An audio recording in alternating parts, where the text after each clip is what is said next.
이번 8월 달에 우리가 요셉 시리즈로 말씀을 드린다고 그랬어요. 그래서 지난번에 우리가 국무총리 꿈의 사람 요셉에 대해서 우리가 나눴고요. 예, 오늘은 마리아의 남편 요셉에 대해서 같이 우리가 상고해 보려고 합니다. 그리고 다음 주에는 아리마대 요셉에 대해서 같이 나눠보도록 하겠습니다. 자, 한번 따라하겠습니다. 마리아의 남편 요셉. 네. 하나님께서는 하나님의 마음에 맞는 사람, 하나님은 지금도 하나님께서 그런 사람을 찾고 계시거든요. 예. 어떤 사람이 하나님의 마음에 맞는 사람일까? 한번 우리가 생각해 보시기 바랍니다. 하나님께서는 다윗을 하나님의 마음에 맞는 사람이다 그랬어요. 우리 결혼 상대자를 이렇게 찾을 때에도 내 마음에 맞는 사람, 그런 사람이 어떤 사람일까 이렇게 찾잖아요. 예, 그런 것처럼 하나님의 마음에 맞는 사람, 하나님도 역시 마찬가지로 하나님의 마음에 맞는 사람을 찾는 거죠. 예. 사도행전 13장 22절 같이 한번 읽어볼까요? 내가 이새의 아들 다윗을 만나니 내 마음에 맞는 사람이라 내 뜻을 다 이루리라 하시더니. 예. 하나님께서는 하나님의 마음에 맞는 사람을 찾으면요, 그 사람을 통해서 하나님의 뜻을 이룬대요. 예. 그래서 국무총리 지난번에 요셉도 하나님의 마음에 맞는 사람이죠.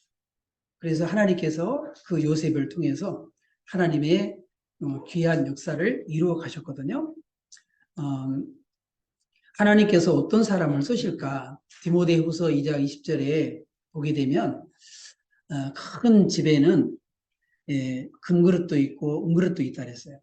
근데 그 쓰심에 합당하면 쓴다 했거든요. 같이 한번 읽어볼까요? 자, 디모데후서 2장 20절 같이 읽어봅니다. 큰 집에는 금그릇과 은그릇뿐 아니라 나무 그릇과 질그릇도 있어 귀하게 쓰는 것도 있고 천하게 쓰는 것도 있나니 그러므로 누구든지 이런 것에서 자기를 깨끗하게 하면 귀히 쓰는 그릇이 되어 거룩하고 주인의 쓰심에 합당하며 모든 선한 일에 준비함이 된다. 여러분, 그릇도 이왕이면 이렇게 귀한 그릇이 있고 천한 그릇이 있다고 그랬는데 여러분들도 하나님 앞에 귀하게 쓰임 받아야 되지 않겠어요? 예, 그래서 여러분들도 하나님 앞에 귀하게 쓰임 받는 그런 그릇이 될 수 있기를 주님의 이름으로 축원합니다. 예, 하나님께서는 바로 이 하나님의 마음에 맞는 사람 요셉을 찾아서 그를 귀하게 쓰셨어요. 그래서 요셉은 아주 특별하게 하나님이 이렇게 쓰셨는데 바로 우리 한번 누가복음 3장 23절 읽어볼까요? 예수께서 가르치심을 시작하실 때에 30세쯤 되시니라. 사람들이 아는 대로는 요셉의 아들이니. 여기까지는요. 네. 예, 여기 이제 족보에 대한 그런 얘기인데 사람들이 아는 대로는 요셉의 아들이니. 예수님이 사람들이 아는 대로는 뭐라고요? 요셉의 아들이라는 거예요. 그러니까 사람이 아는 대로는 그러지만 실질적으로는 예수님은 성령으로 잉태가 되었잖아요. 예, 그래서 예수님은 요셉의 친아들은 아닌 거죠. 예, 그래서 성령으로 잉태되었으니까요. 그래서 오늘 그 과정을 같이 한번 우리가 생각해 보려고 합니다. 자, 요셉은 마리아의 남편이었어요. 마리아의 남편. 성경에는 그렇게 얘기하고 있어요. 마태복음 1장 16절에서 같이 읽어봅니다. 야곱은 마리아의 남편 요셉을 낳았으니 마리아에게서 그리스도라 칭하는 예수가 나시니라. 네. 그래서 오늘은 제목을 그렇게 잡았어요. 마리아의 남편 요셉. 네. 그래서 오늘 마리아의 남편 요셉에 대해서 같이 나누려고 그러거든요. 이 요셉은요, 다윗의 후손이었습니다. 여러분, 다윗은 신분이 원래 목동이었지만은 어떤 사람이 되었나요? 왕이잖아요, 왕. 그죠? 그러니까 이 요셉도 다윗의 후손이라는 것은 왕족이라는 거죠, 왕족. 그 가문이 다윗에게서부터 쭉 이렇게 내려왔단 말이죠. 아브라함, 이삭, 야곱 쭉 이렇게 내려와서 나중에 다윗, 솔로몬, 르호보암, 아비야 이렇게 쭉 왕들이 쭉 나오잖아요. 예, 그리고 요시야, 여고냐까지 쭉 이렇게 나오고 이 여고냐까지 한 다음에 그 다음에 바벨론의 포로로 잡혀갔죠. 그래서 스알디엘, 그 다음에 나중에 스룹바벨 70년 포로를 마친 다음에 돌아와서 성전을 지었어요. 솔로몬 성전이 무너졌으니까. 그래서 여기 오른쪽에 스알디엘 밑에가 스룹바벨이죠. 그래서 그 성전을 스룹바벨 성전이라는 거예요. 그러니까 이 스룹바벨도 사실은 왕족인 거죠. 이게 쭉 내려와서 나중에 야곱, 요셉, 이수 이렇게 이렇게 쭉 이어졌다 그런 얘기예요. 그래서 요셉은 바로 다윗의 그런 아브라함과 다윗의 후손으로 요셉 그 다음에 예수님 이렇게 되었다 그런 얘기죠. 자, 요셉과 마리아는 약혼한 그런 사이였어요. 약혼한 사이. 정혼한 사이, 약혼한 사이. 자, 마태복음 1장 18절 같이 읽어봅니다. 예수 그리스도의 낳으심은 이러하니라. 그의 어머니 마리아가 요셉과 약혼하고 동거하기 전에 성령으로 잉태된 것이 나타났더니. 네. 마리아가 요셉과 약혼하고 동거하기 전에 성령으로 잉태된 것이 나타났다. 그런 얘기예요. 마리아도 깜짝 놀랐지만 요셉도 깜짝 놀랐죠. 예, 마리아의 잉태 소식은요, 요셉에게 큰 충격을 이렇게 안겨줬습니다. 그 당시에 정혼한 그런 남녀는 동침을 할 수 없었지만 법적으로는 거의 부부나 다름이 없었어요. 그래서 따라서 이렇게 마리아가 임신한 것이 만약에 드러나게 되면 율법에 의하면요, 간음한 여자로 끔찍한 그런 처벌을 받아야 했어요. 요한복음 8장에 이렇게 보게 되면 사람들이 간음한 여자를 이렇게 끌고 갔죠. 예수님이 끌고 왔어요. 그래서 이렇게 율법에 보면 이 간음한 여자는 돌로 쳐 죽이라 그랬는데 예수님 어떻게 하시겠습니까? 그랬단 말이에요. 그래서 예수님이 너희 중에 죄 없는 자가 돌을 들어 쳐라. 그러니까 모든 사람들이 여러분 죄 없는 사람이 어디 있어요? 이 로마서의 3장 10절에 의인은 없나니 하나도 없다. 로마서 3장 23절에 모든 사람의 죄를 범하였음에 하나님의 영광이 이르지 못하다. 이거 죄 없는 사람이 어디 있어요? 그러니까 사람들이 양심에 찔리니까 다 돌을 놓고 그냥 다 갔어요. 그래서 예수님께서 나도 너를 정죄하지 아니하노니 다시는 죄를 범하지 말라 하면서 그 여자를 용서해 줬죠. 이 율법에 의하면 이렇게 그 간음하다가 현장에서 잡히게 된다든지 그렇게 되면 그러면 돌로 쳐 죽임 받게 돼 있어요. 그러니까 마리아도 어떤 상황이에요? 하마터면 이제 돌로 쳐 죽임을 당하는 그런 상황이 된 거죠. 예. 그런데 요셉은 어떤 사람이었어요? 아주 의로운 사람이었습니다. 의로운 사람. 그의 남편 요셉은 의로운 사람이라 그를 드러내지 아니하고 가만히 끊고자 해요. 그래서 요셉은 이 약혼을 이제 파혼해야 되겠구나. 그래서 조용히 그냥 이렇게 그냥 파혼하고 끊으려고 했어요. 예. 그거 가지고 들춰내가지고 막, 이 마리아를 끌어내서 많은 사람들이 돌로 쳐 죽이게 하거나 그렇게 하지 않고 요셉은 의로운 사람이고 그리고 마음이 넓은 사람이기 때문에 이런 생각을 하게 되었던 거죠. 예. 자, 그러던 차에 요셉이 꿈을 이렇게 꾸게 됐습니다. 꿈을. 예, 꿈에 이렇게, 그 천사를 이렇게 만나게 됐어요. 자, 꿈에 같이 읽어보겠습니다. 이 일을 생각할 때, 지금 말하자면 요셉이 마리아와 이제 파혼해야 되겠구나. 가만히 끊고자 이 일을 생각할 때에 그거예요. 자, 이 일을 생각할 때에 주의 사자가 현몽하여 이르되 다윗 자손 요셉아 내 아내 마리아 데려오기를 무서워하지 말라. 그에게 잉태된 자는 성령으로 된 것이라. 아들을 낳으리니 이름을 예수라 하라. 이는 그가 자기 백성을 그들의 죄에서 구원할 자이심이라 아니라. 이는 지난번에 우리가 그 요셉 국무총리가 된 그 요셉을 볼 때도 요셉도 꿈의 사람이었거든요. 그런데 이 요셉도 보니까 꿈을 참 많이 꿨어요. 오늘 꿈 얘기가 이렇게 많이 나와요. 예. 요셉도 꿈을 이렇게 꿨어요. 그래서 이제 이 마리아와 파혼을 해야 되겠구나 이런 생각을 하고 있었는데 밤에 꿈에 천사가 나타납니다. 그래서 천사가 나타나서 이 사실을 오해를 이제 이렇게 풀어주게 된 거죠. 그래서 요셉은 천사의 계시로 마리아에 대한 오해가 풀리게 되었어요. 자, 계속 읽어보겠습니다. 이 모든 일이 된 것은 주께서 선지자로 하신 말씀을 이루려 하심이니 이르시되 보라 처녀가 잉태하여 아들을 낳을 것이요 그의 이름을 임마누엘이라 하리라 하셨으니 이를 번역한즉 하나님이 우리와 함께 계시다 함이라. 그러니까 예수님이 태어나기 750년 전에 이사야라고 하는 선지자가 예언을 했어요. 보라 처녀가 잉태하여 아들을 낳을 것이요 그 이름을 임마누엘 하나님이 우리와 함께 계시다. 그런데 그렇게 750년을 예언을 했는데 그 예언의 주인공이 바로 누가 된 거예요? 마리아가 된 거죠. 마리아. 그래서 천사가 마리아에게 나타나서 내가 잉태되었다. 그렇게 얘기를 하니까 이 마리아도 얼마나 당혹스러워요? 아니 내가 사내를 알지 못하는데 어떻게 이런 일이 있을 수 있습니까? 그랬더니 하나님께서 그 천사가 마리아에게 네가 잉태된 것은 성령으로 된 것이다. 그 얘기를 한 거예요. 그러니까 이사야 선지자가 750년 전에 예언했던 것이 예언했는데 그 주인공이 바로 마리아가 나사렛에 살고 있었던 바로 마리아가 그 예언의 주인공이 된 거죠. 여러분들도요.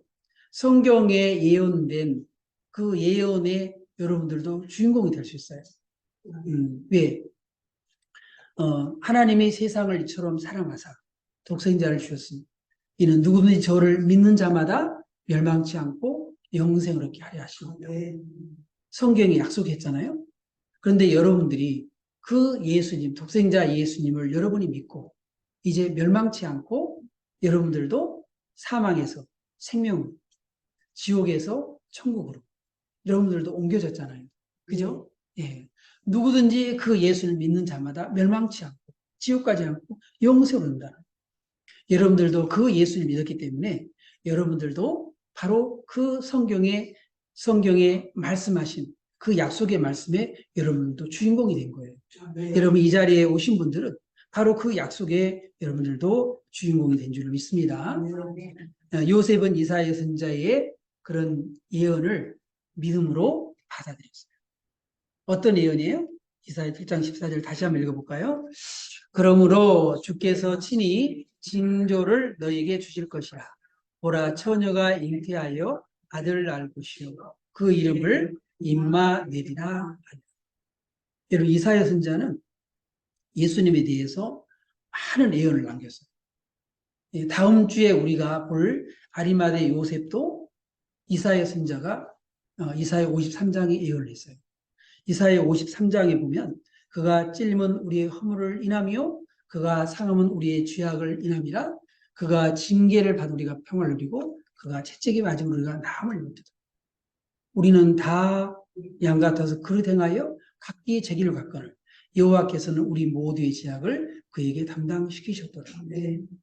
그 이사야 53장 그 유명한 이사야 53장 그 뒤에 쭉 보게 되면 아리마대 요셉에 대한 예언이 들어있어요. 다음 주에 그래서 같이 우리가 아리마대 요셉도 다음 주에 이제 같이 볼 거예요.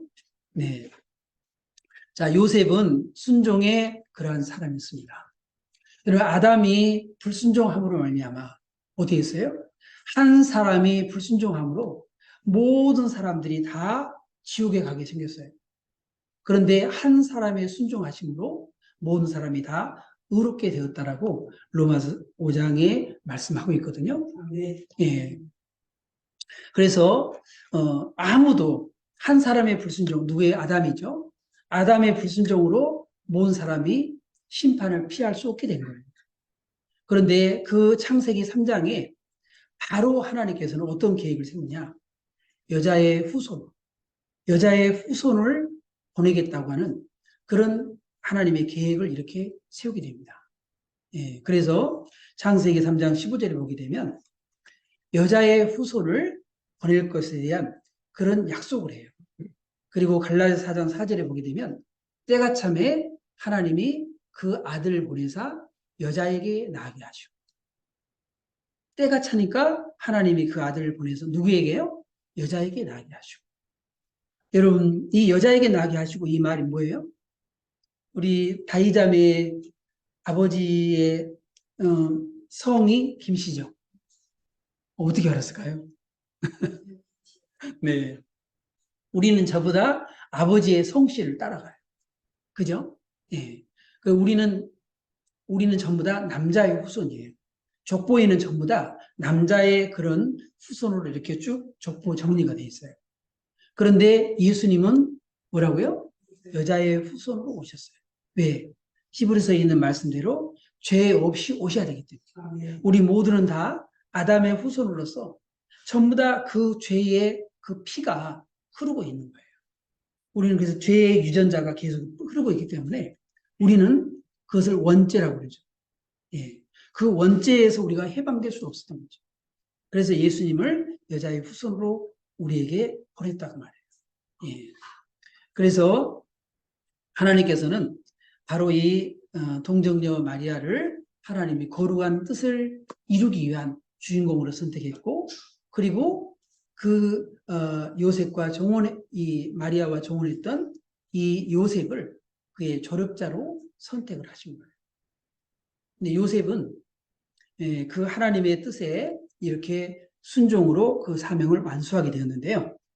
자, 마태복음 1장 24절 같이 읽어봅니다.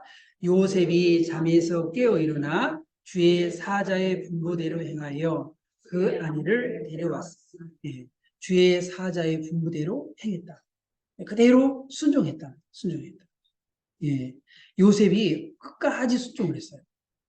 끝까지. 자, 요셉은 순종해서 어디로 가겠냐면 베들레헴으로 갔습니다. 왜냐하면 미가 선지자가 예언을 했거든요. 베들레헴 에브라다에 너는 유다 족속 중에 작을지라도 이스라엘을 다스릴 자가 내게로 나올 것이라. 그의 근본은 상고의 영혼에 있느니라. 여러분, 예수님이 태어날 장소를 예언했는데 하나님이 보낼 아들 메시아가 태어날 장소를 예언했어요. 미가 선지자가 장소를 예언했는데 그 미가 선지자가 예언한 대로 예수님은 어디에 태어나야 돼요? 베들레헴에 태어나야 돼요. 베들레헴에 태어나야 되거든요. 그런데 요셉과 마리아는 어디에 살고 있어요? 나사렛에. 그 나사렛에 살고 있는데 그럼 나사렛에 태어나야 되잖아요. 그죠? 그런데 이 예언이 이루어지기 위해서 아구스도 그 당시에 그 로마의 황제가 전부 다 호적하라는 호적을. 자기 고향에 가서 호적하라는 거예요. 근데 요셉도 다윗의 그 후손이라 그랬잖아요. 그러니까 다윗이 어디에 살았어요? 베들레헴. 그러니까 자기가 호적하려면 베들레헴으로 가야 되는 거예요. 그래서 베들레헴으로 갔는데 그 임산부를 데리고 마리아를 데리고 베들레헴으로 갔는데 그 베들레헴에서 마침 예수님이 태어난 거죠. 그래서 미가 선자의 예언이 이루어진 거예요. 여러분, 예수님이 예루살렘 성에 입성하실 때 뭘 타고 가시죠? 나귀 새끼를 타고 가셨어요. 그냥 무조건 예수님이 나귀 새끼를 타고 간 게 아니라 스가랴 9장 9절에 예언을 이루기 위한 거였어요. 네. 그러니까 성경에는 이렇게 333가지의 예수님의 직접 관계된 예언이 기록되어 있는데 그 예언이 하나하나 이렇게 이루어진 거예요.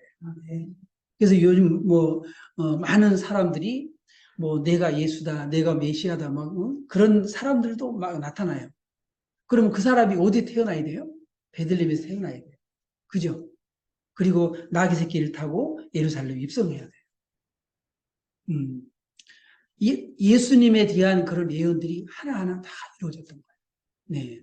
그래서 이 요셉은 이렇게 자기 자신도 모르죠. 왜 호적을 하라고 그러는지 모르지만 순종하고 보니까 예언이 하나하나 이루어진 거예요. 순종하다 보니까 이렇게 이 아기 예수가 베들레헴에서 태어난 그 미가 선자 예언이 이루어지게 된 거죠. 또 요셉은 순종해서 애굽으로 가게 됩니다. 또 꿈에 이렇게 이제 아기 예수님이 태어났는데 동방박사들이 와서 경배를 하고 그 동방박사들이 떠난 후에 또 꿈을 또 꿨어요. 꿈을 또 꿨어요. 꿈을 이렇게 꿨는데 같이 읽어봅니다. 그들이 떠난 후에 여기는 뭐냐 동방박사들이 떠난 후에 이거예요. 동방박사 세 가지 예물을 드리고 황금 몰약, 유황과 황금과 몰약을 아기 예수께 드리고 경배하고 그 동방박사 떠났어요. 예. 그들이 떠난 후에 주의 사자가 요셉에게 현몽하여 이르되 헤롯이 아기를 찾아 죽이려 하니 일어나 아기와 그의 어머니를 데리고 애굽으로 피하여 내가 내게 이르기까지 거기 있으라. 예. 그러니까요. 베들레헴까지 왔잖아요. 근데 이번에는 또 어디로 또 가려는 거예요? 애굽으로 가는 애굽. 애굽으로 피하라는 애굽으로 피하라고. 자, 마태복음 2장 15절 같이 읽어봅니다. 헤롯이 죽기까지 거기 있었으니 이는 주께서 선자를 통하여 말씀하신 바 애굽으로부터 내 아들을 불렀다 함을 이루려 하십니다. 네. 여러분 이것도 뭐예요? 애굽으로부터 내 아들을 불렀다. 호세아 11장 1절에 그 호세아 선자 예언을 이루기 위해서 또 이런 일이 생긴 거예요. 네. 자, 또 요셉은 순종해서 이스라엘로 이렇게 또 돌아옵니다. 자, 애굽에 있는데 또 꿈을 꿨어요. 천사가 또 나타났어요. 자, 읽어봅니다. 시작. 헤롯이 죽은 후에 주의 사자가 애굽에서 요셉에게 현몽하여 이르되 일어나 아기와 그의 어머니를 데리고 이스라엘 땅으로 가라. 아기의 목숨을 찾던 자들이 죽었느니라 하시니 요셉이 일어나 아기와 그의 어머니를 데리고 이스라엘 땅으로 들어갑니다. 네. 여러분 이렇게 요셉은요 순종해서 베들레헴으로 갔다가 또 애굽으로 갔다가 또 이스라엘로 돌아왔다가 그 다음에 또 한 가지가 있어요. 자, 요셉은 순종해서 나사렛이라는 동네에 살았는데 같이 또 읽어봅니다. 시작. 그러나 아켈라오가 그의 아버지 헤롯을 이어 유대에 임금됨을 듣고 거기로 가기를 무수하더니 꿈에 지시하심을 받아 갈릴리 지방으로 떠나가 나사렛이라는 동네에 가서 사니 이는 선지자로 하신 말씀에 나사렛 사람이라 칭하리라 하심을 이루려 하십니다. 여러분 이 꿈과 그리고 선지자의 그런 예언들이 다 이렇게 일치가 되고 있습니다. 예, 그래서 우리가 예수님을 뭐라 그래요? 나사렛 예수 그리스도 이름으로 일어나 걸으라. 네, 그래서 예수님이 나사렛 사람이라고 그렇게 칭함을 받기 위한 선자의 예언을 이루기 위해서 그랬다는 거죠. 그러니까 이 요셉은 이 꿈에서 그렇게 지시한 거에 대해서 거절하지 않고 귀찮아하지 않고 그것을 다 순종했다는 거예요. 순종해요. 여러분 때로는요. 여러분 하나님께서 우리에게 말씀하신 거 있잖아요. 때로는 귀찮고 힘들고 아 하나님 왜 나에게 이런 일을 시키냐고 여러분들이 그럴 수 있잖아요. 네? 근데 요셉은 아무 소리 하지 않고 그때마다 그 먼 길, 여러분 이스라엘에서 애굽까지 쉬운 길이 아니에요. 그 먼 길을 그것도 또 아기와 또 이렇게 아기 예수를 데리고 그렇게 먼 길을 이동을 이렇게 했다니. 요셉은 절대 순종을 했습니다. 절대 순종. 네. 그래서 하나님께서 왜 요셉을 썼겠어요? 요셉이 평상시에 아니 하나님 왜 나를 귀찮게 하세요? 그럴 사람 같으면 하나님 요셉을 안 쓰겠죠. 그죠? 예. 근데 요셉이 이렇게 순종적인 사람이기 때문에 하나님이 이 요셉을 하나님이 사용했다고 말해요. 예. 하나님께서 왜 요셉을 귀하게 쓰셨을까? 여러분 요셉은요 마리아와 그리고 아기 예수에게 최고의 남편이고 또 최고의 아빠였습니다. 예. 요셉은 의롭고 배려심이 깊은 사람이었어요. 이렇게 마리아가 잉태했다는데 그거 얘기 듣고 막 동네에 소문내고 그런 거친 사람이었다면 하나님 요셉을 사용할 수가 없었겠죠. 네. 요셉은 필요할 때마다 천사의 그런 현몽이 있었습니다. 여러분들도 그러면 좋겠죠. 응? 하나님께서 다 꿈에 여러분들 이렇게 알려주면 얼마나 좋겠어요. 응? 네. 직장 구하려고 그러는데 어디다가 입사 원서를 내라. 하나님께서 이렇게 가르쳐 주시면 얼마나 좋겠어요? 네. 음. 자, 요셉은 그리고 하나님 뜻에 항상 순종했습니다. 항상 이렇게 순종했습니다.